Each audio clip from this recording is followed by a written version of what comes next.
Thanks for reaching out, man, and coming on. I haven't had any. I've had a few pilots come on, so it'll be interesting to hear from the enlisted side of the air wing, like crew chief side and stuff. So let's go ahead and start off with, you want to introduce yourself, tell us where you're from, and why you joined the Marine Corps. Yeah, I'm Daniel Fitzgerald. Go by Fitz. That's kind of my call sign in my time. From just outside of Raleigh, North Carolina.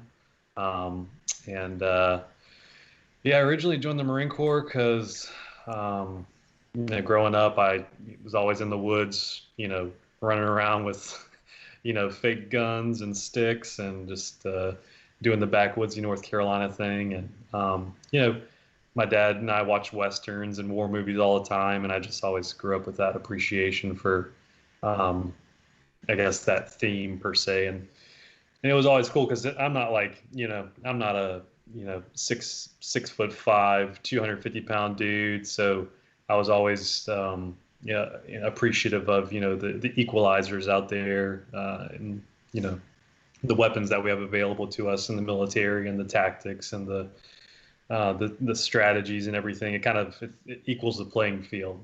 I wasn't great at football. I wasn't great at, those kinds of things. And, but the military is kind of like, it's what you put into it. You don't have to have genetics to be necessarily great at everything in the military. So no, I completely agree. Yeah, I completely agree. When you joined, did you plan to become a crew chief on a Huey? Yes. So I did Navy ROTC in high school because I figured I was going to be joining the military. That was kind of like my plan. Mm-hmm. Once I got to high school, I was like, okay, I need to figure out if I'm, doing college or military. And I was like, okay, I'm kind of already burnt out of school. Stepping into high school, I was already kind of burnt out from school. North Carolina is like not very high up there in public education, so. I wasn't leaning on that, the idea of being successful in college per se. So, and I always had, there's always that appeal for being in the military. And so going into like my, sophomore year of high school, I was like, I should probably, start figuring things out. And so Navy ROTC did that. And that got me like guaranteed Lance Corporal and a signing bonus and kind of like guaranteed MOS joining the Marine Corps. And I guess it was my senior year. I did my final, because you only have to do 2 semesters in high school to rate any kind of incentives as ROTC, joining into any kind of active duty service. So my my ROTC officer in charge, he was actually a lieutenant colonel, AV-8B Harrier pilot, and he was just a stark professional, and the dude was a water walker. And looking back, I was a punk kid, and I should not have said some of the things that I said to him. It was like I had like hair down to my back, and I was like, are you kidding me? I got to cut my hair to be in this class? That doesn't make any, like, what other class do I have to be in, or what other class is there where you have to cut your hair to be in? And he's like, dude, if you don't cut your hair, you're gonna fail this class. And I'm like, that's not. But I ended up doing it, and. And he was he was just awesome. Yeah, awesome influence. And my brother was a reservist from like 95 on. He ended up commissioning, and long story short, he was in the pilot pipeline. And I was kind of like, I gave him his first salute as an officer in the Marine Corps. And I was in the ROTC at the time, which was kind of cheesy. But I was transitioning from high school to active duty service, and I was really trying to figure out what I wanted to do. And my ASVAB was high enough to where I could do, kind of whatever I wanted to. But my brother, he always knew that, I kind of had the eye for the infantry side. I was like, what's the MOS, or what's the job where I say that part again? I lost you there for just a second.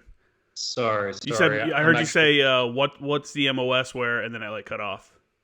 Yeah, I asked, the recruiter, I was like, what's the MOS where I get to run around with guns and dig fighting holes and stuff, all the World War II stuff? And he's like, well, that's infantry.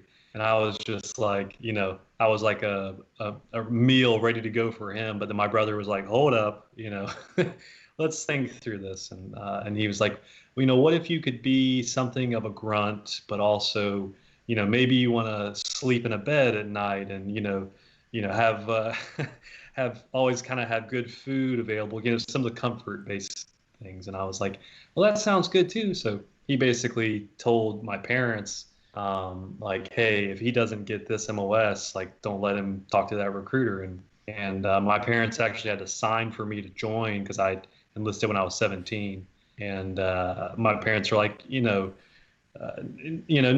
sergeant, like he needs to be at 8972, which was a aircrew candidate. And my recruiter was like, yeah, okay, cool, like we'll make this happen. And he was all too happy to have me, get plugged in some way. So Yeah. No, that's yeah. legit, man. I mean, it's good that you had someone to give you some advice, that actually knows you, because it always kind of blew my mind the amount of people that join that have like zero idea of what like the actual military is like. And I take that for granted that I grew up like my dad being in the military and stuff like that. So I take it for granted, but it's like people don't realize sometimes when they're signing up for the infantry, like you're signing up for a lifestyle, man. That's not a it looks cool, and I'm sure it's a great job. And I mean, working with them, it's obviously it is a great job. It just looks like there's some cool stuff there, but you are gonna like suffer a little bit. That's just kind of the nature of the beast of being in the infantry. Is like you're out there in the elements. It's like being artillery. You're gonna be out there, just kind of sucking it up, Whereas the air wing is a little bit not. You like you said, you fly home and you get to sleep in your bed at night. Yeah. Mandatory sleep time as well. Yeah. There's always, there's grass is always greener. There's always pros and cons with each job. But yeah, my brother was like, no, man. And he really saved my butt. Like he really did. He's like, no, man, like you get to do all the cool stuff that infantry guys get to do, except, you get more comfort. I'm like, well, why do I rate this? He's like, well, I think you can swim and I think you're smart enough to do something else. And he's like, so I think you should do this. And he's like, I'm not going to tell our parents that this is a good idea unless, unless you agree to this, or not agree to this, but he's like, unless, we go this way. And I'm like, yeah, sure. Like whatever. Yeah. So he was really my guardian angel there. And yeah, I mean, I can't imagine if I would have gone in like open contract or something, it would have been a whole different story. Bro, I went open contract and became a mechanic. I was miserable. For 3 years, I was miserable. So I tell people, do not do that. Like go in at least knowing. A lot of times I don't think they let you choose like the individual MOS. I know with yours, it's a selection process. It's almost like you don't know anything until you go down to school, right? You don't find out your platforms or anything like that. Anything else like artillery or stuff like that or comm, there's like a comm option. So it's like you can choose to be comm, but you may not know what exactly you're going to get. But people should go in at least knowing what field they want to be in rather than letting the recruiter talk them into something, because there's like every job is out there. There's a lot of cool stuff to do, there's a lot of really cool opportunities. But I do want to let's talk about MOS school for you. Because again, you're the first aircrew guy I've had come on. So what does that entail? How long is it? And like, what's kind of the selection process that you go through to find out what platform you're going to go to, and then tail off to your individual schools from there? Yeah. So man, school for us was extensive. Like I actually got a waiver for SEER school because of ops tempo. So somehow we got waivers. So I didn't actually have to go to SEER school. Otherwise, I would have been even more time. But I did basic training MCT, not being the O3 side. I didn't go to SOI, just MCT.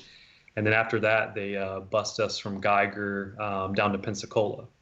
And I was really like from what I've heard, I was kind of on a fast track. And I think it was just the timing of everything. Afghanistan was just picking back up. It was like 08, 09, and they were really pushing for that. So like they were like, SEER school, nope, you're not going to that. But we have to get you, because the Navy requires it, we have to get you through survival swim. And I mean, I've heard of dudes like being in survival swim training down there, and there's an acronym associated with the schoolhouse, but basically you learn how to survive and like any kind of like water crash. If you're in an aircraft and you go down in the water, they want to make sure that you're not going to drown. So, I mean, it's like the schoolhouse is right next to the Navy Search and Rescue schoolhouse. So like it's very, it's very like swim intensive and PT intensive, and really they just PT'd us into the ground for a couple months, and I think I was there for probably 3 months, and I did initially like they just throw you into the gambit, and I did get dropped once, and then I had to go through like a remedial process, but that was just more PT. Until like eventually you swim a mile in full kit, and that's, I mean, it's just a haze fest. Did you get dropped for swimming or something else?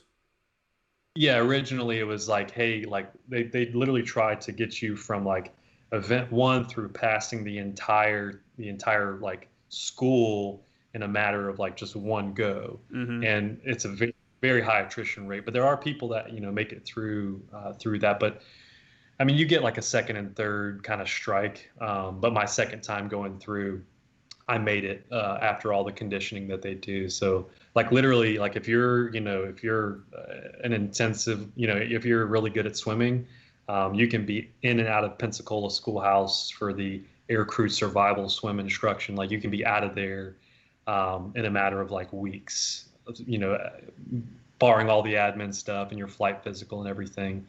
But I was there total for like 2 to 3 months, and that's also where they have, yeah. I was gonna say, was that a gut check getting dropped, or like having to like failing event and having to do it again?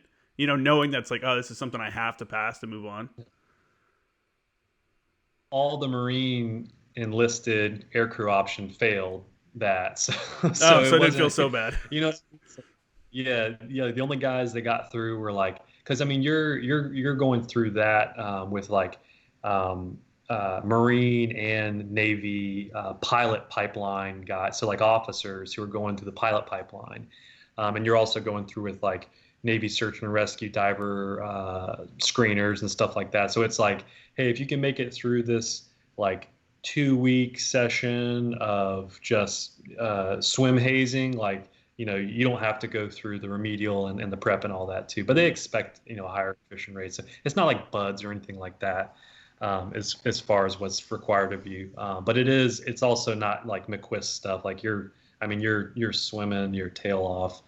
And ultimately, like I said, the culminating event was like swimming a mile in full kit, and then you're treading water, and then like doing all your inflating and survival techniques, and they would drop you out of a 60, and you'd have to like upright a raft and stuff like that. So all like practical application for hey, my airframe goes down in the water. What do I need to know to get myself and my teammates to safety per se. So do you think it increased your confidence in the water after like going through all that training and stuff like that? Do you think it made you feel like, okay, maybe I can survive if we had to go into the water? Yeah, it absolutely did. I mean, when I started that whole thing, I wasn't like, I enjoy going to the beach and the pool and stuff, but like from that point on, like I love swimming. Like I turned into a fish, and that's like I learned that like that's something I really enjoy doing is swimming, or being in the water and that kind of stuff, and being hazed in the water. Like that's also enjoyable to a certain degree. But so yeah. once you finish that portion, so what you're doing there, you're getting all that water portion, flight physical and stuff like that. What's after that? Yeah, so the flight physical, man, that's a huge one too. Like I mean, I don't know what the attrition rate looks like now, but back then, like they knew that you were going to combat, so they wanted to make sure they weren't they weren't going to be held liable for putting anybody in a Navy airframe that was going to be a liability in combat per se. So we dropped a lot of people, and fortunately, I was able to get through all that. But after a couple months there in Pensacola, then they push you out to a technical training school in California. It's Pendleton, and they basically make sure that you can do like maintenance on the aircraft. So you go through the dynamic components training where you learn how to fix and troubleshoot the aircraft. And it's crazy because you wear so many hats as an enlisted air crewman, especially in the H-1 community, because not only are you like an air crewman, but you're also a mechanic on the aircraft. We could talk about that more later. I mean, that's a huge subject, but that's where, they make sure, hey, this is this is a wrench, this is a flathead screwdriver, and they go through and they make sure you can probably relate to that, but they make sure tools, basic components, and by that time I already knew which aircraft I was going to. So in Pensacola, they tell you like, hey, you're going down the H-1 pipeline or the 53 pipeline, and ironically, my brother was going through the 53 pipeline as a pilot, and he sent me a picture of this 53 just like exploding with like just shooting flares everywhere, and I'm like, yeah, that's the one. Can I get the? He's a sergeant 46 crew, and he was like, no, dude, you're gonna be a skid kid. And I'm like, what? A skid kid? Like, is that the 53? He's like, no, it's skid. He's like, get out of here. Here's your orders. Get out of here. And so I was bummed for a while. And then I told my brother, and he's like, oh, you're going to be a skid kid? I was like, I guess. He's like, you'll like that. I think that'd be way cooler. You're not sitting there getting splashed with oil the whole time that you're flying around and stuff like that. So do you have any say? You don't have any say, or is there any kind of like, is there any way to request like a platform or something like that? Or is it just needs of the Marine Corps at the time? Like, hey man, you four are going here.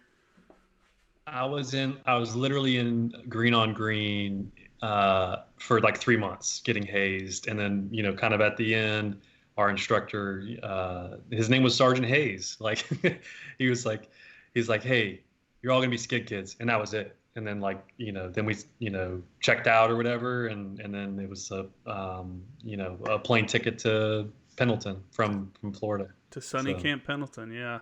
I can definitely. Well, before this, you said the attrition rate was pretty high for people going to get their flight physicals and stuff like that. Yeah. What's like the main thing that gets people dropped during the flight physical? Do you know? Vision. Yeah. Always vision. Yeah, it's always, people. Typically people that are there, they want to be aviators, and a lot of people try to fake the funk, when it comes to vision, and it's just they go through your vision and just your senses in general, your ability to like, it's crazy too. It's just like your body's ability to accept and release air pressure, because some people V-22s go up, they're on oxygen and stuff like that. So it's very in depth. NAMI, the Naval Aeronautical Medical Institute, like it's a cult. Vision has to be 20/20, right? Correct. There's certain surgeries. Like I was fortunate, I got decent vision, and I'm not sure, what hurdles people have to jump over that don't have, perfect vision. But I know like it's, correctable up to 20/20, I think is what it is. Yeah. Okay. Because you do see airmen with glasses and contacts and PKI, or all the different surgeries that you can get. You do see those. So interesting that it's crazy that they're not filtered out before that. You would think like with that kind of contract, like vision, something as simple as that would have been filtered out in MEPS. Have been like, hey, you just don't qualify. There's a lot of people that try to get to the aviation pipeline too. So I mean, you just have a large volume of people trying to make it through. But dude, I mean, that was 2000. I was only 18 years old. So trying to remember time back then, my perception of time, I couldn't tell you like the details. It was just like, go here, go. Because everybody else was, were pilots. Everybody else were officers except for us, aircrew candidates. So it was just, yeah. And you're still in like robot mode a little bit, right after boot camp, right after MCT and stuff. Yeah, you are. Yeah. I remember one of like the first like weeks as being a mechanic, the same thing. They hold up like a screwdriver. This is a flathead screwdriver. This is a Phillips head screwdriver. And I'm like, oh my God, are you kidding me? Like people don't know. Who doesn't know? But you look over, you see there's a guy taking notes like, oh, I'm going to write that down, make sure I remember. Like, oh my God, this is, but I guess you have to like go, teach to the lowest common denominator and start from the ground up, so to make sure that everybody's on the same I guess, playing field or whatever. When you got to Pendleton, you knew you were already going to be working on skids. Do you only work on the H-1s or the UH-1s, or do you ever work on AH-1s? Oh man, so that's the other thing. Like, I don't even know. I don't know how anybody thought this was a good idea. I know I'm gonna get flack for this, but like, it is the only squadron, like the only squadron component in the entire, like any service, like joint, international, anything. It's the only type of squadron where you have two completely different aircraft in the same unit, and you're expected to know how to fix both kind. And nowadays it's a little more simple because with the H-1, with the Yankee Zulu upgrades, they're 75% interoperable. But back then, I was on the UH-1 November. That was my aircraft that I flew on. But they also expected me to know how to fix the AH-1 Whiskies. So two completely different aircraft. And again, like I don't know how in the world like that even happened. Because I've talked to Royal Marines and Royal Navy, and they're like, what? Like, like other services are like, what are you talking? The Air Force, any United States armed forces, they're like, what are you talking about? Multiple TMSs and one unit? That's crazy. Yeah. But this Marine Corps trying to save tax dollars. So there are guys that aren't like door gunners, right? That are just strictly maintenance, also that work on the aircraft. Correct. Yeah. Typical, your H-1 squadrons, your Marine light attack helicopter squadrons will have, anywhere from 300 to 400 people, and a majority of that are maintainers. And they don't get, most of them don't get to actually fly around. They just, fix the aircraft. And without them, nothing would ever get done.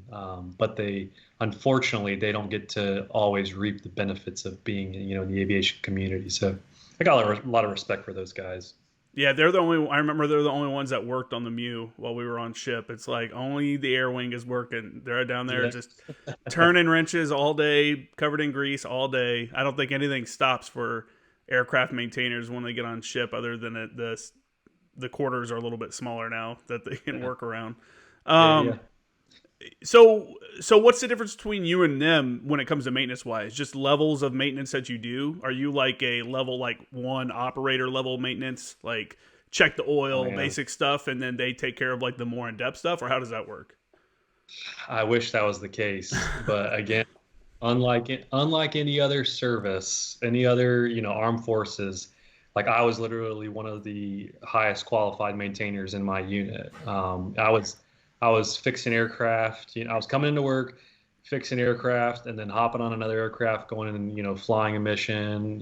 Coming back, fixing the aircraft. Inspecting the aircraft. So like our enlisted air crew, our door gunners, our crew chiefs, our observers, we are all just as mechanically inclined and capable as our maintainers. So and I think it's great too, because there have been times.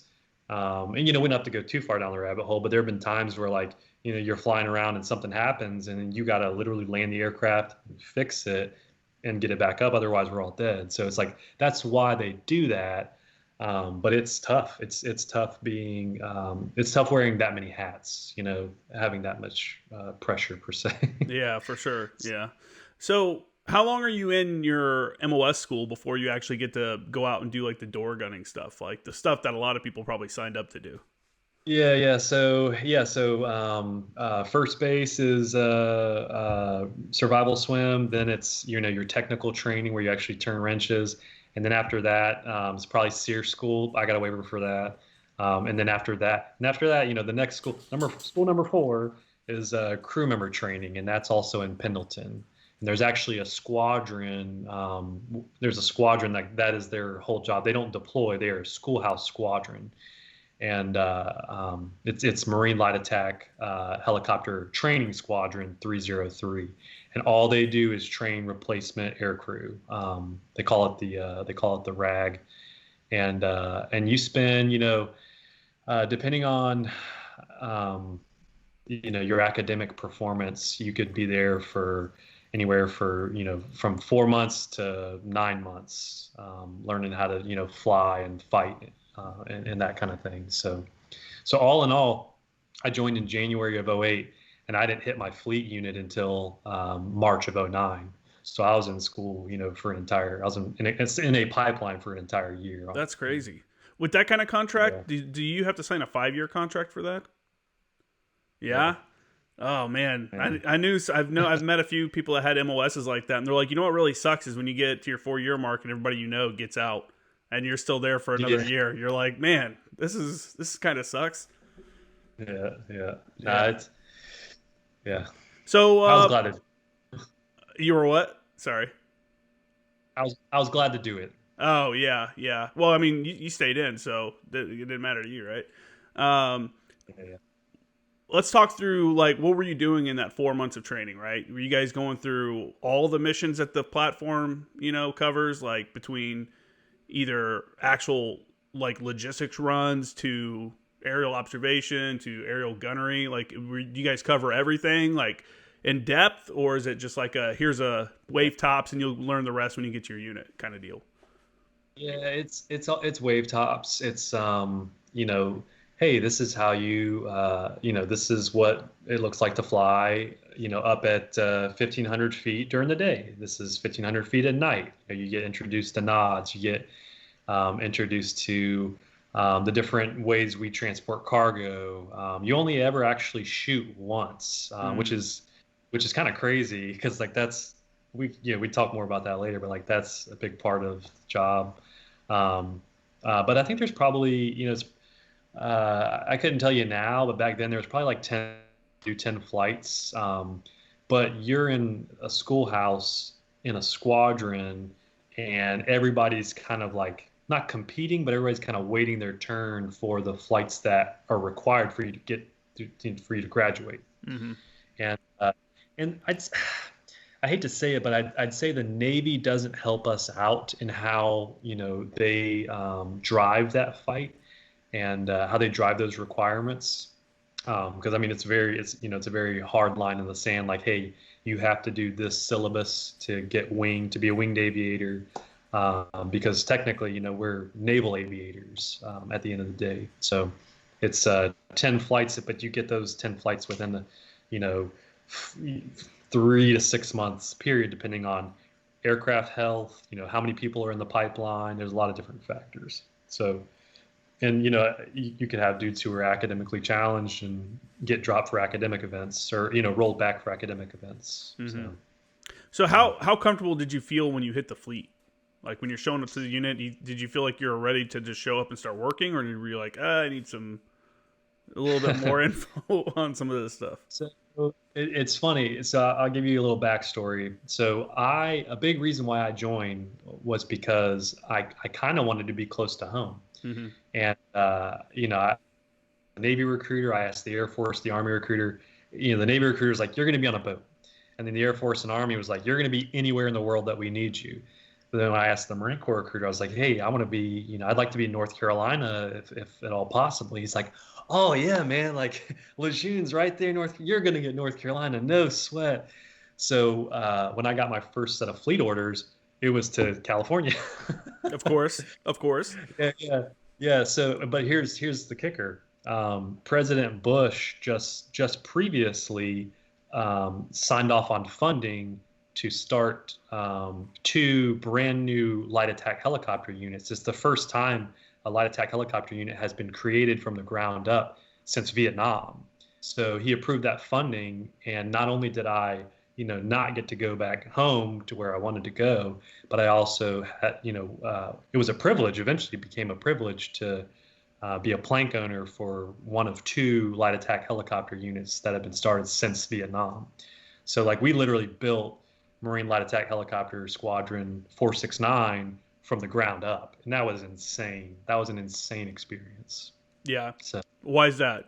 Can you? well, because Yeah. the first unit you checked into was probably, they probably had a lineage, they probably had deployments, they probably had, people that have come and gone. This unit is nothing. Literally, it was just a couple people showed up, and then we started getting more people, and then more people. We didn't have helicopters, we didn't have tools, we didn't have nothing. There was a reserve unit in that building that was being deactivated so that we could take their space. So we had to turn this, 1970s hangar into like an operable hangar. And then fast forward, 4 years later, we're actually deploying the aircraft and deploying the people. And it was just crazy building. I mean, can you imagine like building a unit up from scratch even nowadays? Like it's just a crazy experience. Yeah, I mean, I've actually had a couple people come on and talk about doing something like that, and it sounds. One of the other guys that came on, I can't remember which one it was, said he got to first Anglico when they brought it back because it already existed, but then it went away for like 10 years or something like that, and then Global War on Terror, they saw the need for it, so they brought it back, and he was saying the same thing. He's like, I showed up and there was just basically like still not even like half the unit. We were still figuring out the basic stuff of like, these are the buildings we're going to work in. This is where we're going to live, kind of deal. So that's definitely a different experience for sure. And one that it makes you probably appreciate some of the more like intricate matters of how a unit runs, because you probably saw it, like how it like all has to come together there. Right. Yeah. And you got to figure like, Anglico, it's a bunch of Marines with,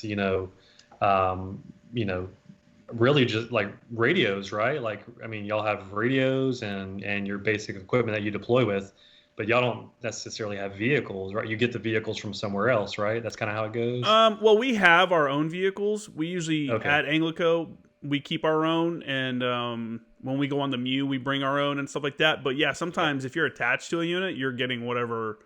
If you're not, if it depends on situation dictates, obviously, but a lot of times we'll just fall in with whatever the people are using there. Yeah. But I mean, we had, it started out, there was like 15 or 20 of us, and then slowly got up to a couple hundred. And then, I mean, accepting, 20 plus helicopters is a lot of work. Oh yeah, I bet. Because it's not, and I'm not trying to compare platforms, but like helicopters are a little bit different than like Humvees and, and oh, stuff for like sure. that. Yeah, I mean, if I was a shitty mechanic for a Humvee, the worst thing that's going to happen is someone's going to be broke down on the side of the road. A helicopter, there's only one way to go at that point. It's probably not going to be a good situation. The helicopters you guys were getting, were they brand new ones, or were you guys getting like leftovers from other units? Oh yeah, you're getting all the rejects from other units. Oh yeah, we were getting them in pieces as well. Like some of them showed up in pieces and in boxes. It was tough, and just like the Navy, like not only do you have to have like the tools to make all this happen, but you have to have the systems. Like you have to have, it's just these different programs and all the different safety measures, and like establishing work centers, like sections and stuff like that. Like it's putting people where they need to be. It's insane. It's just insane. And here's the kicker: I got promoted to corporal 2 weeks into hitting the fleet. So it was just like it was just the fire hose of responsibility. Yeah, because I mean, I was in the schoolhouse for a whole year. I hit the fleet after about a year in the Marine Corps, and then I got hit, with the fire hose of responsibility that comes with being a non-commissioned officer. So that was just a whole nother animal. Do you think that's a good idea? Like looking back, you've been in for a little while, or you spent a little bit of time. Do you think it's a good idea to promote a guy to NCO that's been in the fleet for that little bit of time? I mean, it varies person by person. I'm not the person to like toot my own horn, but I did take things, significantly more serious than I'd say some of the people that I worked with. And just like we kind of got turd aircraft, a lot of the sister squadrons sent us turd, staff and turd personnel to like, fill all the TO and E. Yeah, they're not going to send their best dude. No, exactly. Because I mean, they're deploying, like they're going to, this is like push it, 09 in Afghanistan. They're pushing to like the real deal Holyfield. So they sent us all the people they didn't want to, deploy with. That's hilarious. So, yeah, that's an interesting thing. It's like one of those things that some like infantry MOSs, those dudes aren't going to see corporal even in their first 4 years, and it's like, it's such a weird thing that we have NCOs that, for lack of better words, haven't really done anything that become NCOs, standing next to guys that have done a shit ton of stuff, maybe even multiple deployments, and still aren't NCOs. But one is like considered to be higher than the other. It's such a, I don't know. It's such a weird dynamic, I think, in the military, especially in the Marine Corps, because we don't know what anybody's job is just by looking at their uniform. You're just a corporal, Yeah. Yeah, man. How long was the unit building up before you guys really started flying and shooting and getting ready for like the deployments? Yeah, so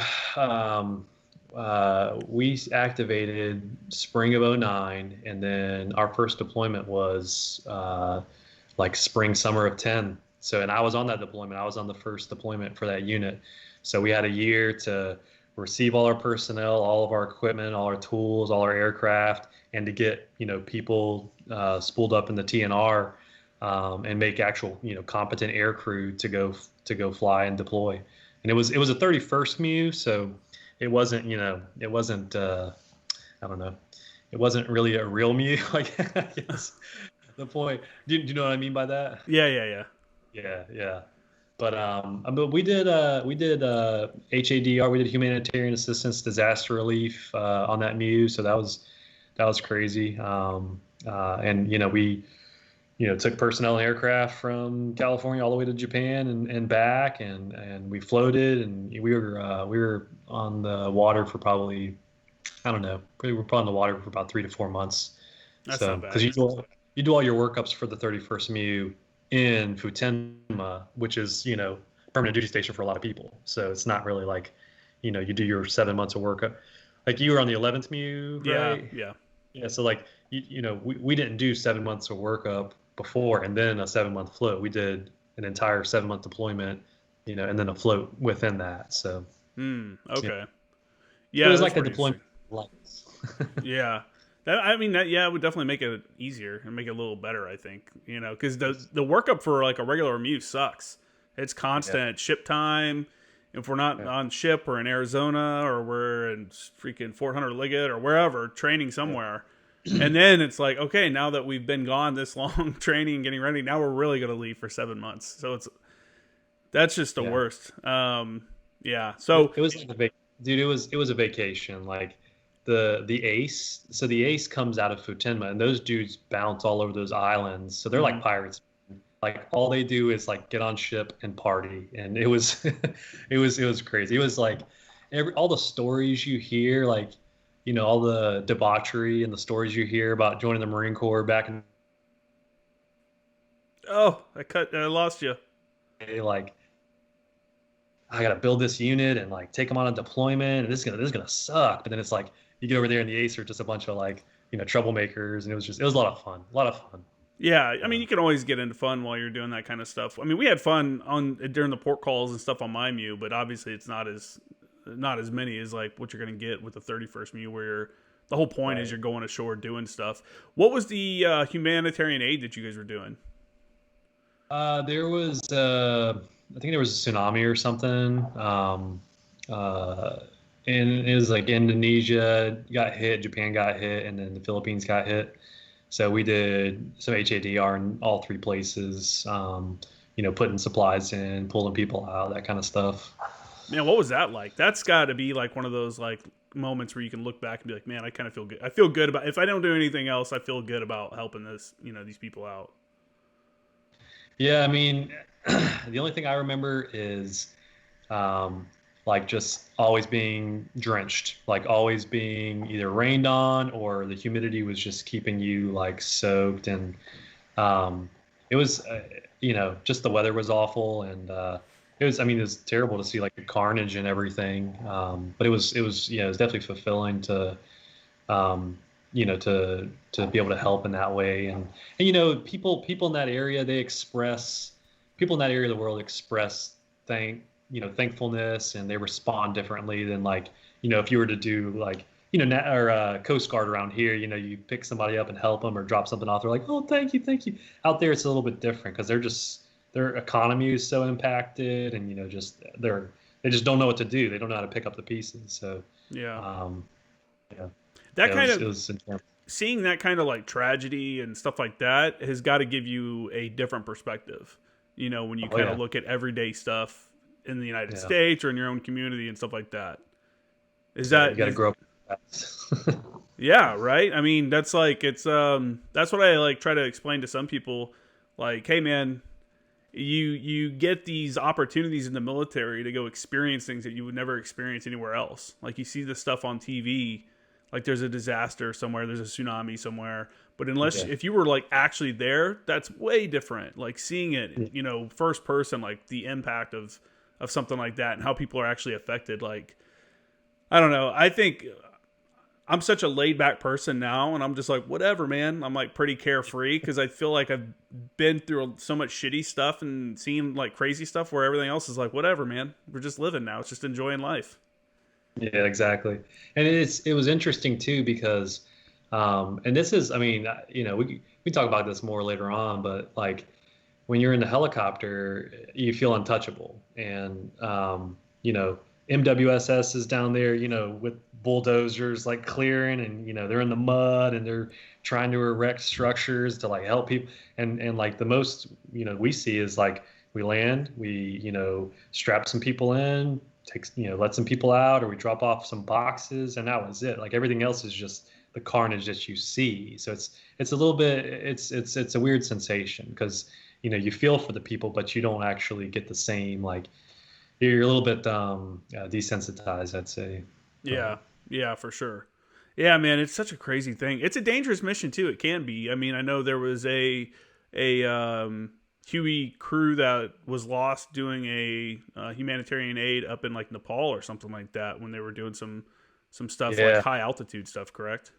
yeah. That's I was actually thinking, Memorial Day today. Like I was thinking about that. Like a couple of my buddies were on that aircraft. Mm. It's tough losing those guys. Yeah, Yeah, man. I mean, I can't imagine. It's like it's tough, and especially when they're doing something like they're just trying to help out. yeah, It's a shitty situation for sure. So, um, when you're working in the aircraft, one thing some people that aren't involved with the ACE or the military may not know is that you're not like locked to one aircraft and like flying with one crew of pilots. You're just kind of on a schedule and rotating through. Are there yeah. times where you're like, oh, I got to fly with so and so today? Are there pilots where you're like, oh shit, here we go? Oh yeah, oh yeah. Yeah, there's a saying that and there's a couple different ways to say it, but the concept is like a good crew chief can make a bad pilot can make a good crew chief look good, and then a good crew chief can make a bad pilot look good, or something like vice versa. Hmm. A good pilot can make a bad crew chief look good. All different versions. So, what's kind of describe the relationship between the crew chief and the pilot when you guys are actually flying for the people that don't may not know? Yeah, it's such a strange relationship because it's everything that we're told that we're not supposed to do. Like every part of not warming up to the officer cadre and for fraternization and that kind of stuff. But like to a certain degree, like that's just how it has to be because you depend on each other, and it's such a weird dynamic. And you just kind of adapt. It's like even now as a civilian, I'm a reservist still, but even today, I grabbed some pizza with a buddy of mine, and I live in Wilmington, North Carolina, so I'm just a stone's throw. He did it again. Give me a second. Give me just a second. Yeah, what were we talking about? So for those, we just cut off because my dog knocked over the camera, so we had to stop there for a second. What were we getting into? So I was just telling you about the relationship that the enlisted air crew have with our pilots, and Yeah. it's a strange dynamic because all through the pipeline and basic training, you're basically like stay away from officers, don't talk to them, don't do. But then you get to the point where in this job, like what you say to the officer, what you say to the officer who's the pilot, might be life or death depending on the situation. And then there's times, I mean, in the job, like let's say you have a crew chief that for some reason as a private, like he's expected to tell a pilot like, hey, you can't do this, or like, hey, do this. Otherwise, it's life or death. So, Do you ever have pilots where that's an issue with them, where they don't want to hear from the crew chief? They're like, dude, whatever, dude, I got this. um, so typically, I can't say that I've had that Mm-hmm. experience. I get along, I get along with people pretty well, and I try to never burn bridges or that kind of thing. So, I'm not one to avoid confrontation, but I know how to, convince people and that honestly, that's a large part of our job is learning how to convince the pilot, how to communicate to the pilot the best courses of action. Because in some moments, they're on the controls, and it's just like instincts kicking in, and the only thing that you can do to affect that aircraft in that time and space is to say like, hey sir, we need to do this, or hey, if we do it this way it's going to be better because of this, and then what you say causes all kinds of it's so dynamic. Like it gets to the point where like your emotions are even in sync with your team and your Mm-hmm. crew based on the situation. And I mean, like I said, I'm not one to pat my own back. I'm walking around with about 2 grand in flight hours, and like literally most of my flight hours are spent talking and a conversation with a couple other human beings about what's going on, and painting situational awareness pictures, and using crew resource management, and there's literally like doctrine all this stuff, and it's pretty in depth. Yeah, for So sure. How thanks, Big Blue. how long do you think it takes to get a crew chief from hitting the fleet day one to being really capable in the aircraft and like ready to fight? Man, it depends on how desperate they are, because I mean, I've had friends in the past. I had friends that they hit the fleet, and then within a matter of weeks they were in Afghanistan. So Mm. it's like they had to learn a lot quicker than I did, and they came back, and you could tell like they came back and they were just so much sharper than I could have ever been at that point in time. And it's just situation dictates, and human nature kicks in, the training kicks in, and then you glean off of each other, and you learn from the pilots. You learn from the experience out there, and yeah, it's crazy. What's the workup look like when HMLA gets the orders like, "Hey, you're going to Afghanistan. Let's start getting you guys ready for the big show." Yeah, so I came back from the 31st MEU, January of 2011, and we deployed spring of 12 to Afghanistan. So I'd say summer, I'd say summer of 2011 is when we started actually getting serious in our workups and everything. So I'd say it was probably about it's anywhere from it's about a year from like, hey, y'all are in the pipeline, but the TEEP hit, and y'all are going to Afghanistan in a year. And it was just like, and it was weird for us too, because we didn't have necessarily the trust of big Marine Corps operations, because we're such a green unit. Mm-hmm. And we just barely deployed on the 31st MEU, so like we didn't have any type of clout or anything like that, as far as operational capability. So like our CO at the time was like, hooking and jabbing, just trying, like calling in favors, like, hey, get my unit to Afghanistan. Because it was 2012, 2013 is when it went from like, hey, we're fighting the Taliban, to like, hey, we're teaching others how to fight the Taliban. So yeah, it was about a year of like seriousness and like workups and ITX and EMVs and all the different trainings you go to at 29 Stumps. And yeah. What does that involve for you guys though? Just a lot of flight hours. At the time, I was still learning. So like my understanding of it now compared to back then is a little bit tweaked. But yeah, we're trying to hit all the TNR requirements to build legally competent combat crewmen, because you can't just take anybody and throw them, like without waivers. You can't take anybody and just throw them into combat. So we actually had to train to a certain standard to get people legally capable of deploying and providing air support and that kind of stuff. Yeah. So I mean, it was really just being in Pendleton, it was just 29 palms, like 29 palms for weeks, for months, that kind of stuff. Yeah, yeah, for sure. So, when you're actually moving over to Afghanistan, do you guys bring your aircraft with you, or do you fall in on aircraft that are already there? It's a little bit of both. I think we shipped two replacement aircraft. I think it was like two Cobras and two Hueys. We sent via C-17 to Afghanistan to replace four of theirs there, but then all the rest of them we fell in on those. So Can you, when you get there, are you like, what are the ones that have been flying combat missions daily? Like, what are the condition of those look like compared to what you left at home?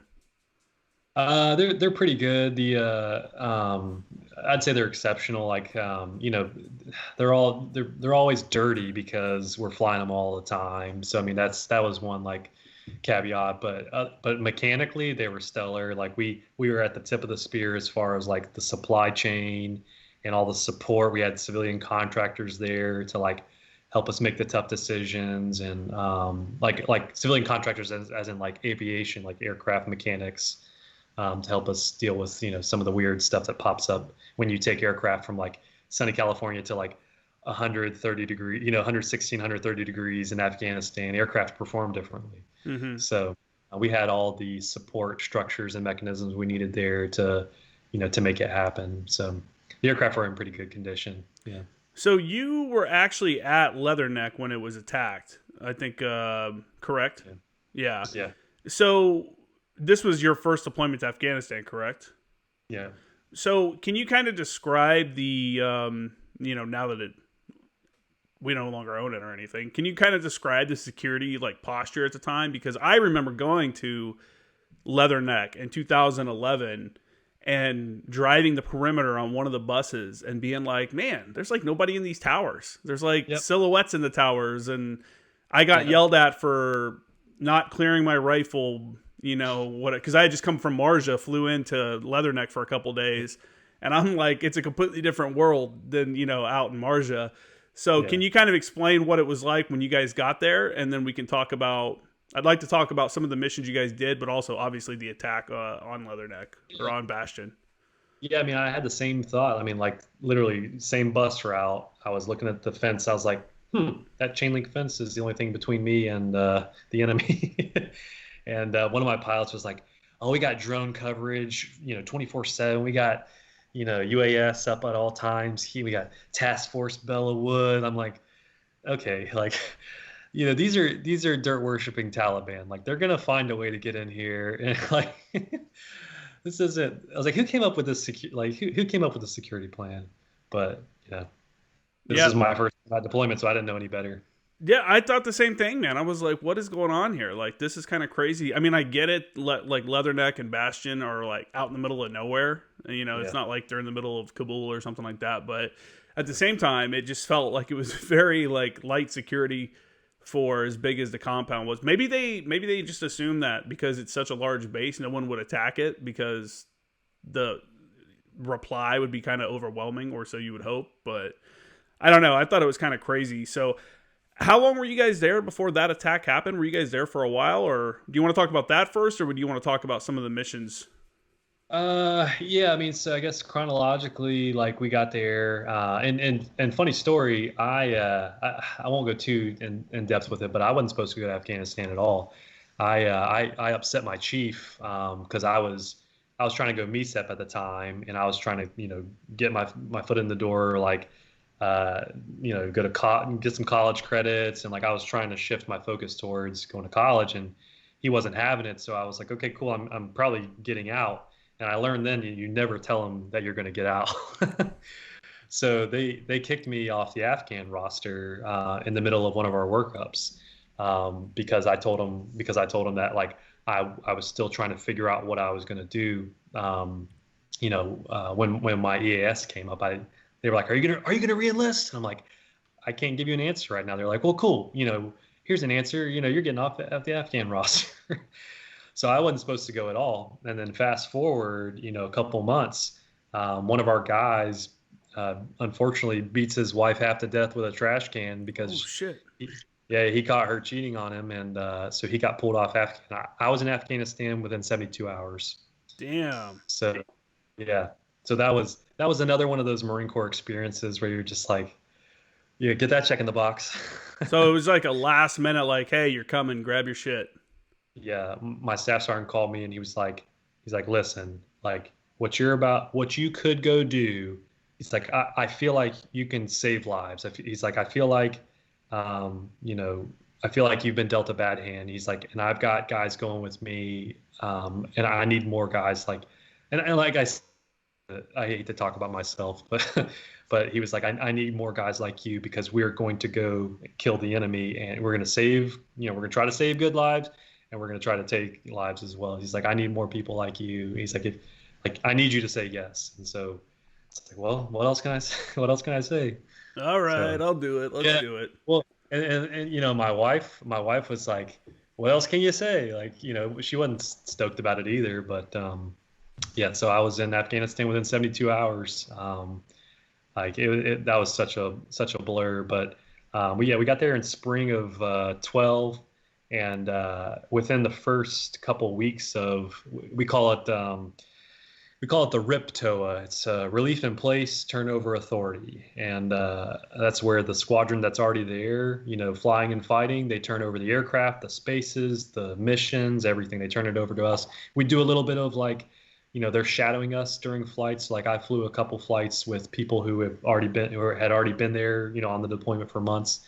But the fighting season kicked off like as soon as we got there. So like some of the dudes that we were flying with were like, man, this is the first contact we've had, you know, the entire deploy. Like they were kind of jealous because got there and the tick alarm was going off every day. So yeah, it's Yeah, crazy. yeah, that's got to be for people that don't know. That's kind of how it rolls in the wintertime in Afghanistan. It dies down a lot, Yeah. and the Taliban kind of regroups and whatever. And then back in the springtime, somewhere in the springtime, they usually make a formal like announcement, like this the fighting season has begun, you know. And then it's all craziness for the entire summer till like Ramadan and Eid and all that hits. So. Mhm. Yeah, how did you feel, man, when you were ready to go? Like, we haven't talked too much about you, actual, like, your door gunnery work. Did you feel like you Yeah. were good on the gun, like, ready to go and do it for real? Like, it's not going to the range anymore. It's not flying out to San Clemente Island and hitting a couple targets anymore. It's, like, for real, for Yeah. real. Well, because because of my pursuit of like going to college and trying to do the MECEP thing, when they kicked me off of the Afghan roster, that kind of put my work up, my progression to a stiff halt. So I was like right in the middle of like where I was really becoming marketable for like combat per se. And so when I got there, they were like, "What are you doing here?" And I'll say, long story short, one of the other crew chiefs, messed something up, and they were like, "All right, you're out. Fitz is in." And so I didn't expect at first. You know, they were like, "We're gonna make you fly. We're gonna just like supervising and fixing aircraft and doing the maintainer thing." And I was like, "You know what? I'm not even gonna worry about it. Like, I'm not even gonna worry about it. I'm here, I'm serving, I'm doing my thing. Aircraft are flying and killing bad guys. Like, if it's supposed to happen, it'll happen." And then we actually had one of our crew chiefs was leading the repositioning of an aircraft. It's called a ground tow or a transport. He actually towed an aircraft into another aircraft Ooh. because he just didn't have, yeah, he didn't have the situational awareness at the time, and to prevent that from happening. And everybody, I guess, was just lackadaisical or something like that.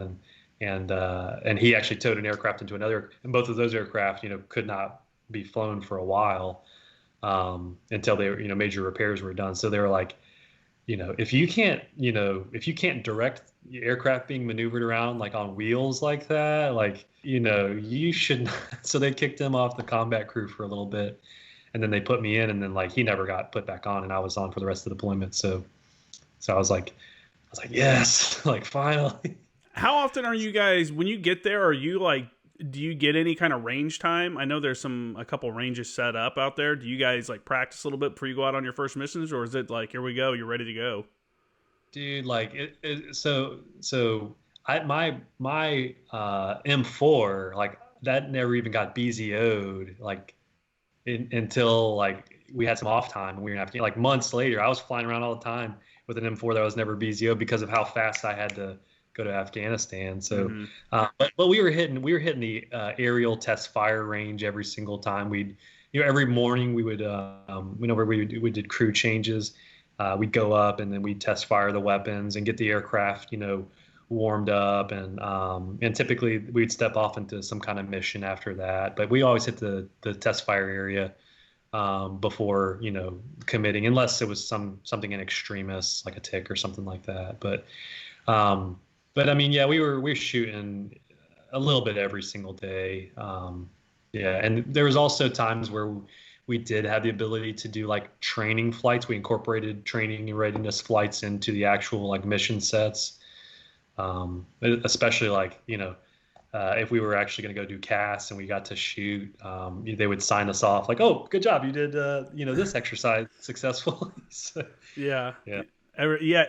That's the I will say in the air wing, they do more to actually keep up with TNR standards than anybody else.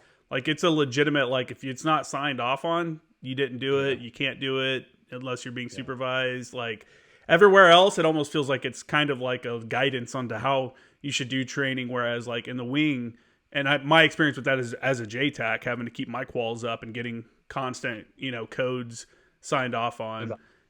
Yeah, so it's like a legitimate, like, if you don't do it, you're no longer qualified. Like, it's way more stringent over on the air side, I think. So give us so for those that don't know, a tick also, because I always forget to say this in other episodes, it means troops in contact, meaning guys are basically getting shot at. The definition has kind of shifted over the years. It used to be like, I'm getting shot at all, and then it became like a pin down situation. It's just basically like, if someone declares a tick, like if a JTAC on the ground declares a tick, then any like extra aircraft in the area is getting routed to him to kind of help that situation out and kind of help the dudes on the ground and stuff. How often were you guys getting like the alert while you were like, I know you guys have strip alert and stuff like that. How often were you guys getting called up off strip alert for like ticks and things like that? Was it a pretty active summer? So we did, we were doing 12 on, we were doing 12. So, when I started, I was, the day shift or whatever. It was like, 12, 12 a.m. to noon essentially was when I was flying. There at the beginning, I mean, we were getting ticks like, it was probably like every other day, if not every day. You could show up and everything had extinguished. Everything was fine. But then there was, times where like you're literally getting updates on the situation on the ground, like when you're leaving the base, when you're flying to the objective area, when you're flying to the unit that you're supporting, the JTAC you're supporting, like you're getting constant feeds from Air Support Coordination Center, like there, and like you're like, oh wow, like play-by-plays of like the firefight that's happening. But then, like I said, there's also somewhere like the tick alarm goes off and you get spun up and then you lift up and then it's like, oh no, you're good, go back, you're fine. Like, oh man, so it varies. Yeah. What's that? What's that adrenaline rush like when you get the call and you're getting those updates and it's like, oh shit, this is like a legitimate firefight that we're heading towards? Say it again. I'm sorry. I was saying, what's it like to get the call and you're getting those updates and you're heading towards like a legitimate firefight? Like, what's going through your mind? Like, I imagine there's like adrenaline coming with that. Yeah, like and I hate to use the phrase like training takes over, but like there's just so many different stimuli happening all at once because we've got 3 radios going on in our heads at all times, plus the communications between our crew. So like I can hear my pilots talking, I can hear my other gunner talking, I can hear the other aircraft talking, I can hear the JTAC on the ground talking, I can hear air support coordination, I can hear the air officer, I can hear like so many different people talking. So I'm like constantly adjusting radios and trying to like cipher the information that's necessary at the time. So it's like radio's going on here, and then binos here, and then my iPad here with like the objective area diagram on it, and all the you know what I'm talking about, right? Like Yeah, the all GRG the maps and stuff like that. yeah. So it's like I've got like 17 different stimuli going on all at once, trying to put all the pieces of the puzzle together. And yeah, I mean we're like we're going through our maps and trying to get correlated from what we're hearing, because you can get radio relay for miles. So Mm-hmm. if air support coordination is telling us like which compounds, which sectors, like where the fighting is going on, we're trying to build our situational awareness on the fly, even if it's like a 10-minute flight to where we're going. So like every second you're trying to build that mental picture of the battlefield so that when you get there, you know exactly what's going down. So it's crazy. Can you talk us through the first time the aircraft you were in was actually involved in an engagement? Yeah. It's like one of those, I'll never forget that time. And I was with, because I was still kind of like coming up in the training per se. I had a very senior crew chief instructor with me, and like, I mean, he was he was our daddy, and the dude, like, he was a water walker, and he was multiple tours to Iraq, initial push Iraq, and the dude was just the salt of the earth. So everything was just so smooth, and he and one of the more seasoned pilots were just putting things together so quick that all that myself and the other junior gunner, all that we had to do was just observe and communicate, and it was just seamless. And I hate to say that it was something of like a video game, but it was something of like a video game, because you're up at altitude, and besides being crushed with radios, everything is just so fluid, and doctrinally, we're just doing everything that we could to like stay above reproach, because if something happened, I'm always going to ask the question like, well, did you do it this way? Did you tell me about your final attack headings, like all this stuff. So it was also a kinetic mark too. They hit a compound with the GPS guided rockets. What are they called? I can't remember. Oh, for the 2.75-inch rockets. No. It's where they launch up into the stratosphere and it comes down. Oh, HIMARS. HIMARS. Thanks. Sorry. Yeah. I thought you were talking about the laser guided ones for the. I was thinking laser guided for some reason. Never mind. Disgusting reservist. Yeah, HIMARS. It was the mark was a kinetic. It was a HIMARS strike on a building, and then it was a tree line just outside of that building is where they were dug in, and they were hitting. I can't remember the unit, but there was tanks on the ground too. So it was just a lot going on, and typical. Hey, shoot this tree line, like. Yeah. So what was that like to see a HIMARS for a mark?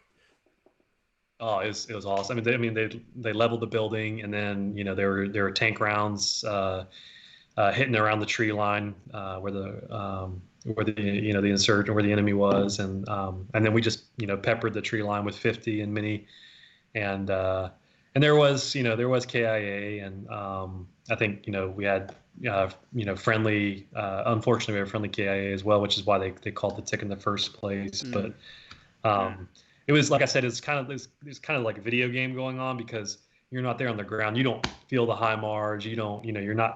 You're not seeing much of the small arms. You're seeing some smoke, but you're really just hearing like the chaos on the radios, and then you're seeing when a HIMARS strike, it looks cool, but you don't hear it, you don't feel it like you would on the ground. So it's just like it's gone, Yeah. And then you don't. At that point, we didn't necessarily see the enemy. We saw the mark, and we were all correlated and everything, but we didn't see bad guys turn to pink mist or anything like that in that instant. But then when we got back to base, they're like, hey, we're getting a sit rep from them. It looks like there was they took some enemy KIA, and good job. And we were like, okay, cool. Like, and then it was like, okay, I'm gonna go grab a ripid, and I'm gonna grab a nap, and get ready for work tomorrow. Yeah, exactly. And that's the weird part too, because when we get back to base, I'm sleeping on my mattress in the air conditioning that night. I'm going to the dining facility, like the DFAC. I'm going to the chow hall, the cafeteria, whatever you want to call it. I'm grabbing, hot, cuisine. So, and like in one instance, in minute one, you're at the battlefield, and then 30 minutes later, you're grabbing cold drinks, and a couple hours later, you're hitting the rack, and it's just all the conveniences of the big PX are right there. It's crazy, man. It's got to be surreal also when you like come off like maybe a wild mission or something like that, Yeah. and you go walk into the chow hall and no one knows. Everyone else is just another day in Afghanistan, and you just got done doing some like crazy shit, and it's like, man, like Yeah. I don't know. We're on your way back, after that first engagement, because this is your first time. Like, I mean, this is like, that's the job that a lot of guys sign up for, is to be the door gunner that gets to go out and do their thing. I don't know. What was going through your mind on the way back? Were you contemplating the whole thing? Like, man, this was it. Like, I just did it. Like, I did it. Or were you just too busy working where nothing, you didn't even think about it? Well, like, so personally, I was like, okay, cool. Like, I got to get more ammo in my can. I got to make sure all my, my systems are good. Like, what's next? What's next? And it was just the most benign, just chill flight. 10 minutes back to Bastion. It was like nothing happened. Radio silence. And I'm like, okay, it's over. And then when we land, his name's Ryan Layton. He's a retired first sergeant now, but he was like the crew chief godfather. And he's like, hey, I think we killed some guys back there, and me and the other crew chief were like yeah, maybe. and he's like, you okay? And I was like, yeah, I'm okay. He's like, Debo, you okay? He's like, yeah, I'm awesome. And we were just like, okay, cool. Anybody want to rip it? Like, so it was just another day, just another day for him. And yeah, I mean, he was just, I was like, even to this day, I just still cannot fathom like how he just kept it together, and like the professionalism that guy exerted on the day-to-day basis. Dude, like I said, dude was a straight water walker, and having those mentors and having those instructors was just, it made up all the difference. Oh, I'm sure. Yeah, for sure. Yeah, I mean, you got to have someone to look up to and be like, man, this guy's legit. Like, when he speaks, I want to listen, because he, like, I know what he's saying. Like, he's passing legit knowledge, like I think everybody needs that. It sucks for guys that come to a unit and their first, like, group of NCOs or whatever is not like that. They're the opposite. They're like the people that like beat them up and stuff, or, it's like tears them down rather than being like a good mentor and things. So you said that there were some friendly KIAs, or there might have been, on that mission. Obviously, your aircraft is a combat aircraft, but it can do medevac runs and stuff like that. You guys don't fly with the corpsman or anything, correct? We can, and we have in the past, and in Afghanistan we did a couple times. At the time, you have dedicated like CASEVAC, like your Air Force 60s, your Pedro. You have Dust Off, your Army, actual like Red Cross medevac 60. So you have a lot of, and I mean, and then the UK, like the Brits have all their CASEVAC medevac assets as well. So there's a lot of those kinds of aircraft assets out there. But I mean, we picked up wounded a lot. We picked up KIA. Like a buddy of mine got a Distinguished Flying Cross for picking up dual amputee IED casualty. It was Aussie with Task Force 66, and he picked him up, and like they were, I hate to say this, but if I remember correctly, they were told not to, and the pilot was like, nope, we're doing this, and they like set it down. They picked up, they took fire, they returned fire. Like it was insane. And yeah, my buddy got a DFC for that. Cause he was doing like, he was like cranking down on the turnitin in the back of the helicopter. And I never had any experiences to that extreme as far as like taking on casualties or KIA. But I mean, there were times where we would land somewhere, and we were supposed to like, be offloading, beans, bullets, and Band-Aids, but then they run up with a dude that just got hit or something like that. And you're like, okay, of course we're taking him. Like, yeah, for sure. Yeah. So what do you do if you're on a flight like that, where that's not the flight's mission, and you don't have like a corpsman? Do you like roll into beginning like first treatment on somebody while you're flying, or how does that work? Like, what's the expectation of the crew chief in that point? Yeah, so we all get T-triple-C, and then AT-triple-C, and the live tissue training and all that. So we do get that kind of exposure, and then we typically rolled with it's like a upfit combat lifesaver kit. Like we have like an upfit, first aid kit. Mm-hmm. In the helicopter, we always had some kind of casualty care kit in the helicopter, and we also personally, like I always had something in my bag or like something on my kit, something extra per se. And then the aircraft comes with its own, first aid kit. So I rip those open and whatever needs to be done. A lot of like broken ankles and stuff like that. Yeah, yeah. Yeah, man. Yeah, that would be the tough part for me, I think. Transporting like severely wounded people or like people, KIAs and stuff. Like, I just feel like that's just, I don't know. That would be the tough part, I think, for me. Yeah, and it was too because I mean, just like the ticks, like as soon as you land, you land at LZ Nightingale, and they meet you with an ambulance, and then like it goes from like 100 to 0. It's like if this guy dies in the back of my helicopter, it's on me because those pilots they can't do anything. Like Mm-hmm. they're up there trying to fly, and so it's just me and my other crew chief in the back, and this dude that may or may not need level 3 style care, and so like when you land at the LZ to like offload, because you'll call forward to be like, hey, we got this dude that needs, and they'll pull up, to the aircraft with the ambulance or whatever vehicle they have, and it goes from like, okay, like it's my job to keep this guy alive to like, okay, now it's all these eminently more qualified people. It's their job. So it goes from like 100 miles an hour to 0, and you're just like, okay, like bye, and you never see that person again. Like, and then you never know if that guy lived or if he died, things like that. And it's just Fuck, that's you crazy. try to, yeah, you try to just like, yeah, I never went back to the ready room and got like updates on those situations. I just didn't want to know. Like, Mm. I knew that he was alive when we handed him off, or unfortunately, he was, he had passed, when we handed him off. I never had anybody like, pass in the helicopter with me, so that was a plus. Yeah. But Yeah, that'd be tough for sure. Yeah, man, so much pressure, dude. yeah, Like just another task on top of all the other things that you have to deal with as being a crew chief. Like occasionally here's some kind of traumatic patient that you got to take care of. Man, and it's wartime, so there's no excuses. Like, and that's I had such a passion, and I hate it because I left it. I hate it because I left it, but I had such a passion at the time, and even now I still have the passion, even as a reservist. Like when I'm drilling, I'm like still just trying to like convince these people like, hey, this is serious business, because in the moment, like that kind of performance is expected even of like a PFC crew chief. mm-hmm. Like there's no excuses. So, Yeah, that's something that I've talked to a lot of people about, how with the winding down of the global war on terror, like we don't really have anybody in Iraq. Obviously, Afghanistan's over and stuff like that.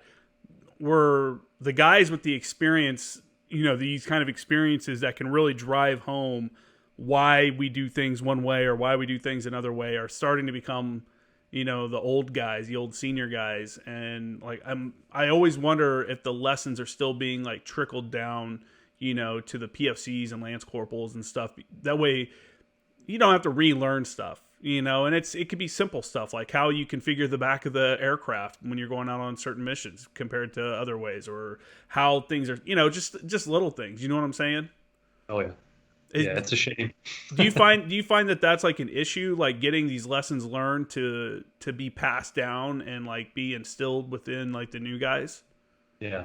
Disclaimer: my personal opinion is that that's absolutely like it's awful. Like that's such like a critical failure that we have as an institution is not having to learn those lessons again because you retain people that already went through that. So Yeah, and a lot of times people will be like, well, there's after actions and blah blah blah, and I'm like, dude, after actions are bullshit, man. Like all the ones I've seen, for the most part, people aren't putting bad stuff in there. They're putting everything was awesome, we're the best. Look how cool our unit was and stuff like that. Like the actual lessons learned sometimes get lost when guys leave the unit, and it's unfortunate. So, well, let's talk about this attack on Bastion, man. Like, how did that? Talk us through the timeline of that day. Yeah. So, that was, if we were there in spring, I think we were there in April, May, June, July, August, September. So, that's towards the end of the deployment. So, like, we had kind of seen like all the craziness of war per se, from the perspectives that we had. Everybody had their own perspective of what combat had looked like. And, mine was a bird's eye view the entire time. And there were a couple times where we were on the ground and things got, hairy. But yeah, I always, I'm trying for this not to be like a grandpa story that I have one day where I just like, let me tell you about Bastion. But it's starting to turn out to be that way because everybody wants to know. But yeah, it was interesting because like I'm sitting there like, I'm standing there decompressed and I'm brushing my teeth, just like thinking about, what happened that day. And I'm just like, I'm so relaxed, just had a great shower. And then all of a sudden, like the whole building starts shaking. And I'm like, what the heck was that? I'm like, oh, it's probably a controlled detonation outside or something like that. Probably something, whatever. It's just something that happens. And then it starts happening, over and over again.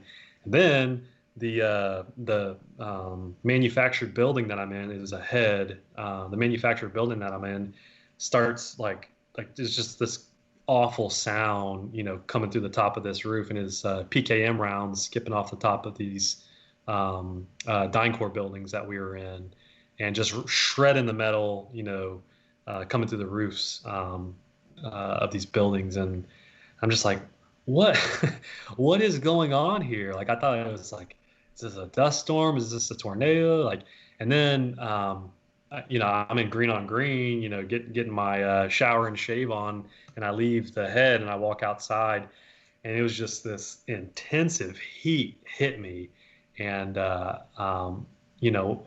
bright light, everything, and I'm like, okay, like, am I dead? Like, or what's going on here? The fuel bladders of the flight line of Bastion just got hit with RPGs and grenades, and they went up like a match, man. Like the entire fuel reserve just went up in a matter of seconds, and it was the most like dominating heat and energy and light that I've ever experienced.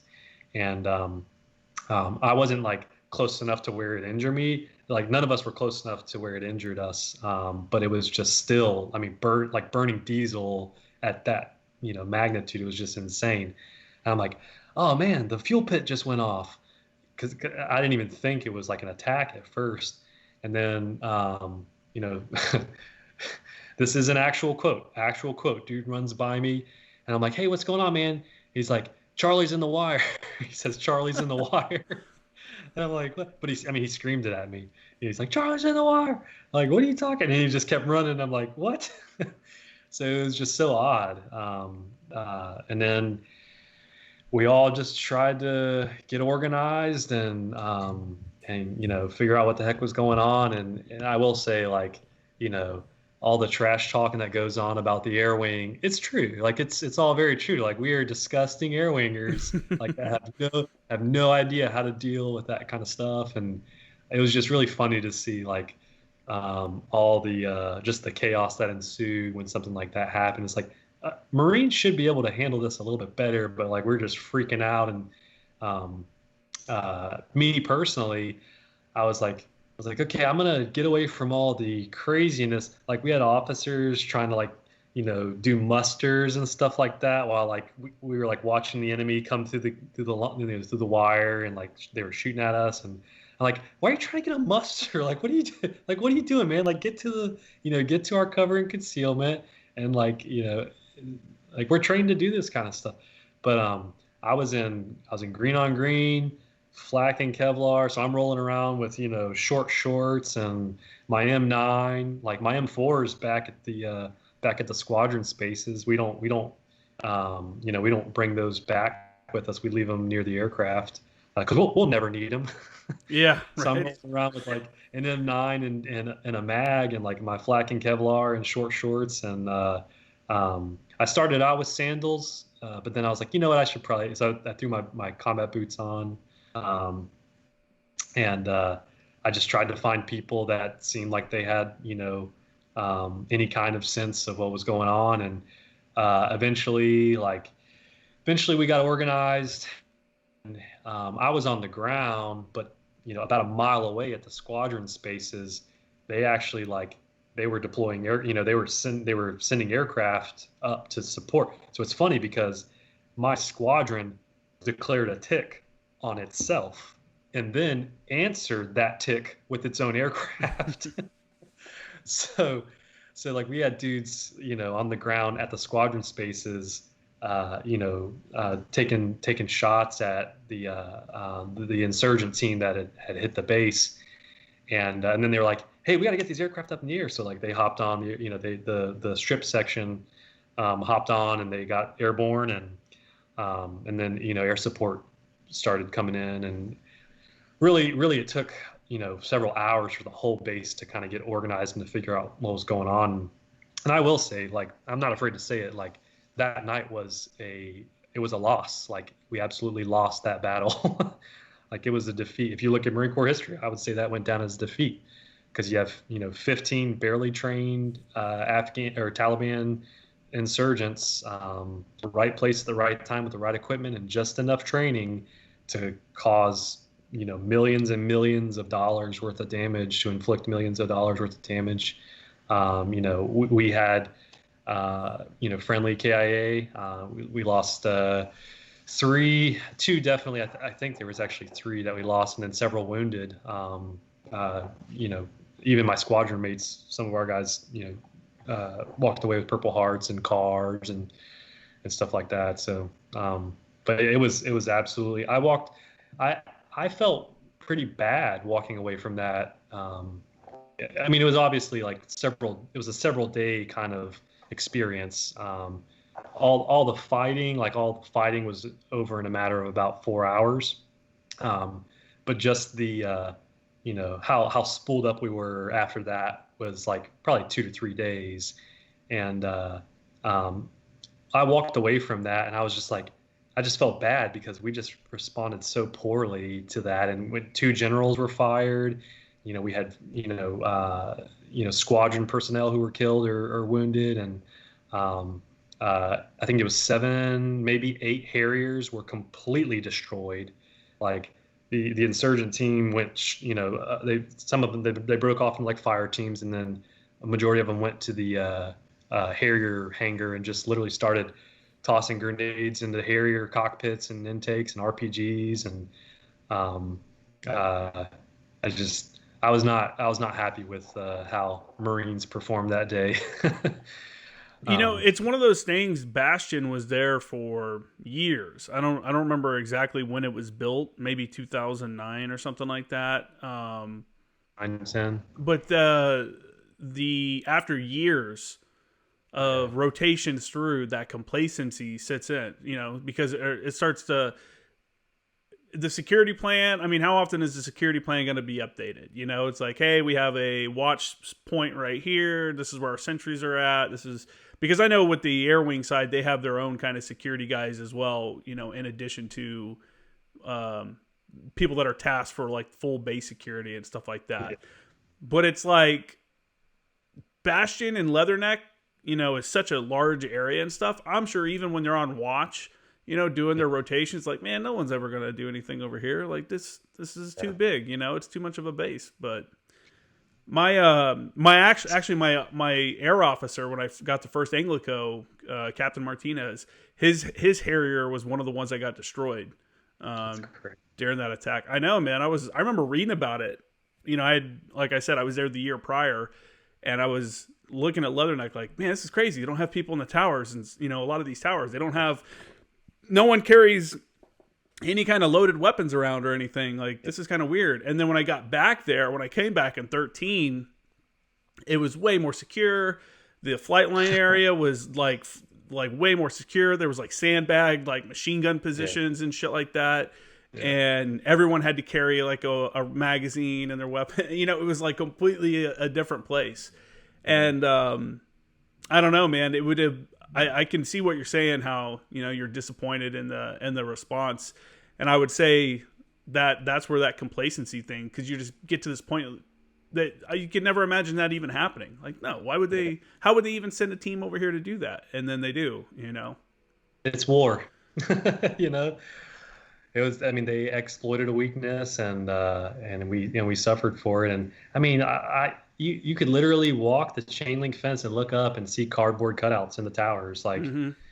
And you know, I was a sergeant at the time, like nobody would ever listen to me if I said anything, like you know, like and they actually had Afghani, you know, like they had like local nationals and you know, native Afghanis who would come up to the wire and like see how far they could, you know, push it before they showed up. And yeah, I mean, at the end of the day, like I said, if you just look at the dollars and cents, it was not a victory for the old US of A. What was the what was the immediate impact of that? That had to have affected combat operations. I mean, within the entire region, because that's where like a lot of the close air support for the entire region is coming out of that airfield. So how did that affect like operations for the next few days as you guys like regrouped? Sorry, you broke up there for a second. Oh, I was saying, how do you think that affected combat operations? Because that area, you know, that airfield provides all the close air support assets and stuff, or not all of them, but a lot of them for that region. So how did that affect everything for the next few days as you guys had to regroup and kind of get everything back together?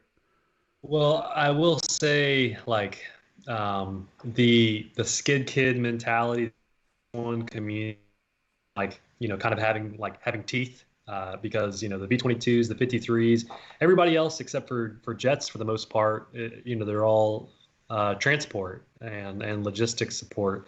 But like, you know, us and jets, like we're the only helicopters in the Marine Corps that do like the, you know, attack side of the house.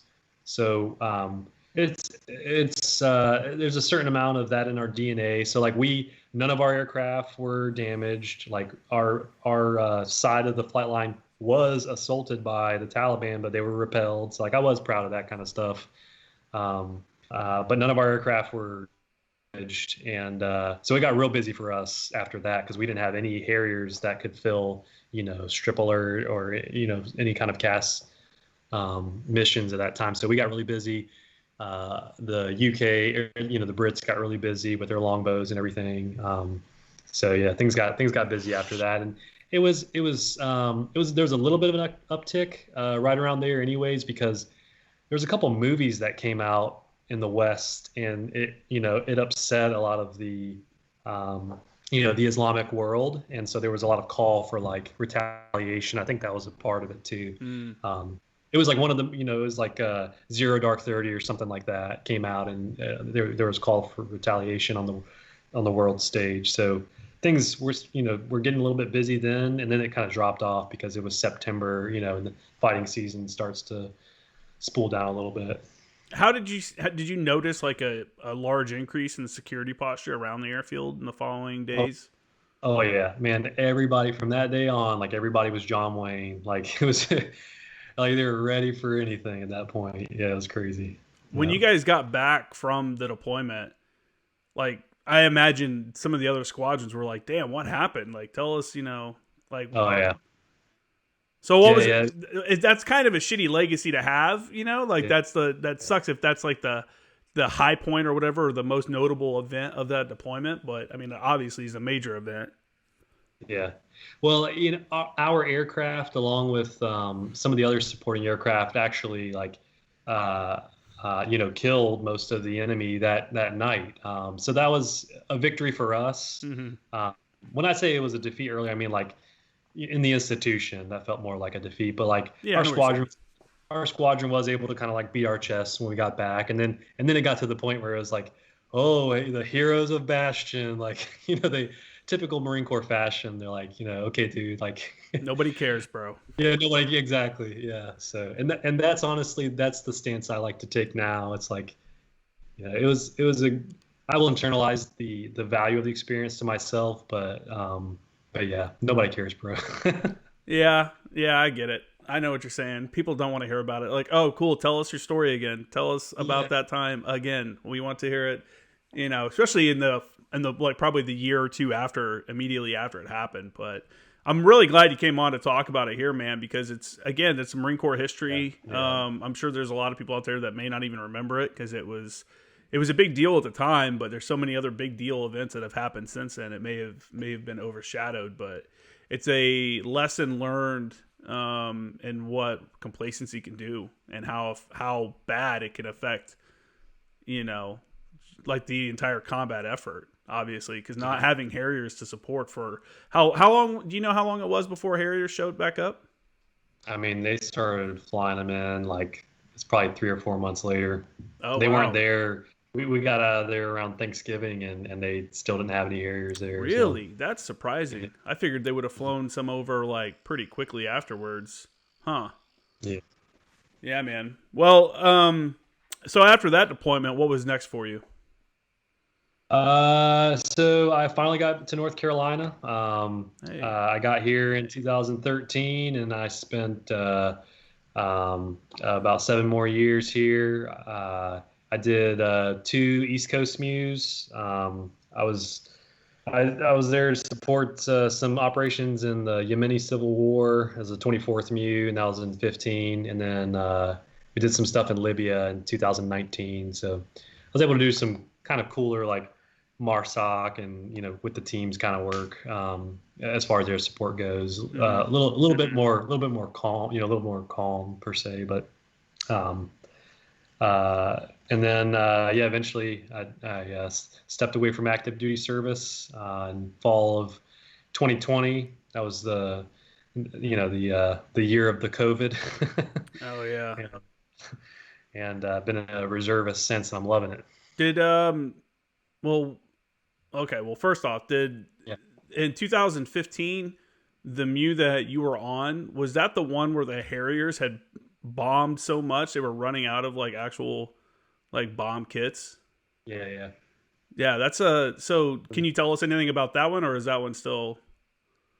There were several non-disclosures I had to sign on that one, so I will say that we heard a lot about the Harrier activity up in the north of Yemen, but everything we did there was played close to chest per se. We expected our MEU because we were the follow-on MEU after that one, and we're like, oh shit, these guys just did a lot of work. So we were expecting the same thing, and I think we dropped like one bomb for like the entire deployment or something like that.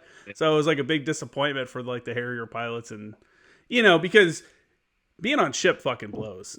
Anybody that's done it knows it's just the worst thing. So if you can actually like feel like you're actually doing something, when you're actually doing operations, even if it's like, hey, I'm doing something for this like major training event, it makes life a lot better. So yeah, man, it really kind of sucked when that didn't kind of come through.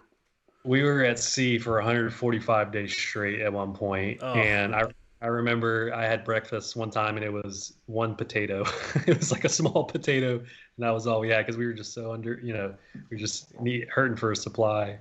I saw something today that there's a ship in like the Med right now that are on like half rations or something because they've been out for so long, and that they're almost like a standby just in case for like the Ukraine thing. And so there's like shit coming out on social media. Dude, I can't imagine being in right now with social media and everybody posting all their grievances anonymously to some of these major pages.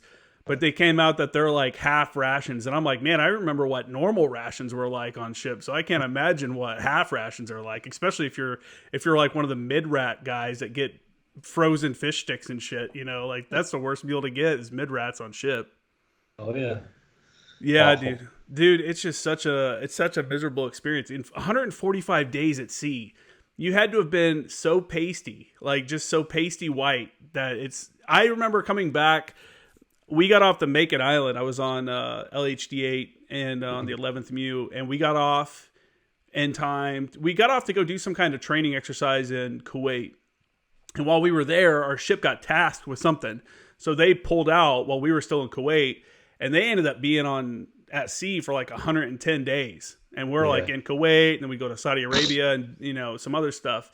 And I remember coming back on ship, we've been out on the ranges and we're all like super tan because we've been out working and stuff. And everybody's just so white. It's like I can almost see the organs through their skin because they're just not getting sunlight, Yeah, dude, we were in the Gulf of Aden, and Air Wingers, we own that flight deck. So, I was tanning every day. It's just your face, though. You're in flight suits and everything else. But yeah, I guess that is better if you're on the wing. And if you're not in the air wing, if you have no reason really to be on the flight deck, you have to make an effort to get sun, or you will just not get any at all. You'll be like, man, when's the last time I even been outside? Straight gremlin in video games. Dude, it's so crazy. And yeah, that's ship life, though. Did you guys get to do what is that? The beers underway or whatever they call it. Whenever you're underway for a certain amount of time, they give you like 2 beers. Yeah. We did steel beaches, and we did beer on the pier, and we did some swim calls too, where you hop in the Atlantic Ocean. You know what I mean? Like you hop in this vast sea, and there's just nothing but a ship. That's crazy. Yeah, that's crazy, man. Well, I appreciate you coming on, dude. I'd like to, before we jump off here, I'd like you to, if anybody's like active duty and considering going into the reserves, what kind of advice do you have for them? Do it. Just do it. Like the reserves is a great way to transition, and they make it so easy. Like there's incentives for going right from active into the reserves, and I've got plenty of buddies that quit cold turkey, and like it just wasn't good for them. Especially now that you can literally like leave active duty and then non-contract. You don't even have to contract with them. You just get on board, and then you do have to do 6 months if you do the incentivized transition. But after 6 months, you can literally just drop your SIF gear and never look back. But I doubt most active guys will do that, because the reserves is just such a good gig. Mm-hmm.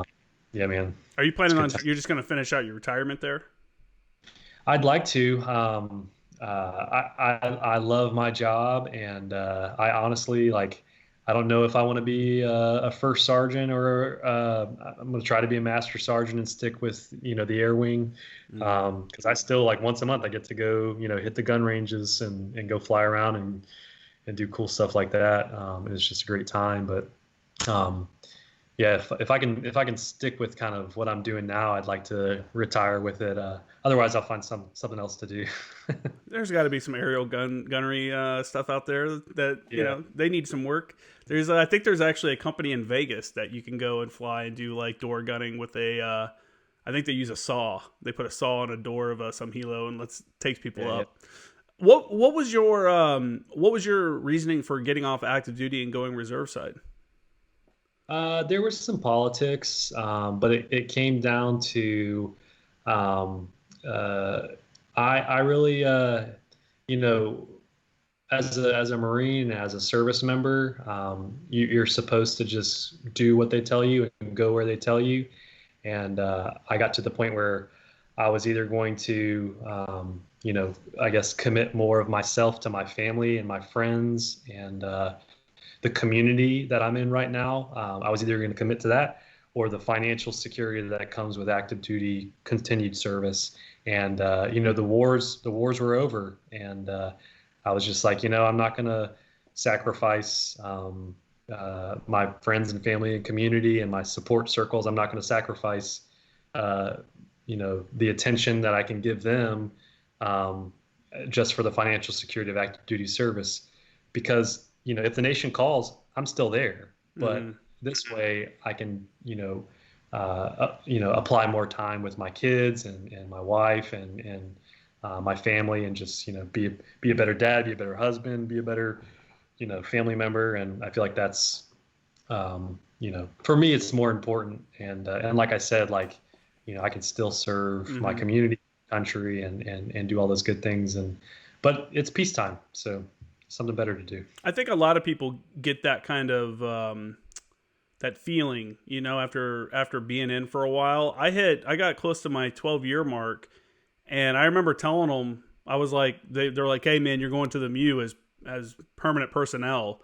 And I'm like, bro, if I do that, I'm getting out. I was like, if you guys send me there, and I've said that before on the podcast. At the time, I was only one of like 3 or 4, like a handful of JTAC evaluators on the West Coast. And the fires position at the MEU is not even a JTAC position. When I got there, I had to like argue with the operations officer, the lieutenant colonel, about why I should maintain my qualifications. He was just going to let all my qualifications lapse. I'm like, bro, you don't understand like the time and money that the military's put into like training me up and getting me up to this qualification and stuff. And you're just going to like let it, I had to have like multiple captains come in and speak on my behalf to be like, hey, this guy's got to get off ship and go shoot and do these things. And I kind of had the mindset like you're mentioning, like, hey, it's peacetime, the wars are over. And I looked at the MEU and stuff, and I'm like, what the fuck am I doing, man? I'm wasting 7 months of my life, of my kid's life, like, I'm not seeing anyone. I can't talk to anybody to come and sit on ship. And, and like we talked about before, unless you're with the air wing or you get tasked to go ashore to do something, you're just sitting on ship, existing, working out twice a day, barely eating, and just being fucking miserable. And I was like, look, man, if you guys send me there again, I'm getting out, because I just got off the MEU. And they're like, well, we have a hot fill. Someone has to take the spot, and you're the next one up. And I'm like, all right. And then I told them, I was like, all right, I'll go, but I'm getting out. And that was that. When I got back from the deployment, I started checking out, and I ended up getting out. And I don't regret it, man. I've been able to take my kid to school. I've missed so many like sporting events and birthdays and Christmases and all that stuff over 12 years. It's like, it's just not worth it anymore. And a lot of people looked at me like, dude, you're getting out at 12 years? Like, what the fuck are you doing? It's only 8 more years. And I'm like, dude, you know how many deployments you can get put on, or what could happen in 8 years, Like, that's not insignificant. Yeah. Yeah, so I can relate to that, man. But again, like I said before, I appreciate you coming on. Do you have any kind of like organizations, or I don't know if you want to throw your social media out there, anything you want to promote? No, man, I'm kind of a hermit here. I live in the woods, but I will say the reserves and any kind of affiliation like that, it's always healthy for prior active guys to hop into, and even like not necessarily you per se, but like anybody that gets out and they feel like they can come back in. The reserves is the way to do it in peacetime. But yeah. Sweet, dude. Well, again, thanks for coming on the podcast. It's been interesting to hear more about the air wing side, and just kind of get that experience out there for the listeners. Everybody can check out my website. It's jkramergraphics.com. My Instagram is @formeractionguys and @formeractionnews. Check out both of those. Leave a review if you've enjoyed the show, and make sure to subscribe and all that. So that's it. Take it easy, dude.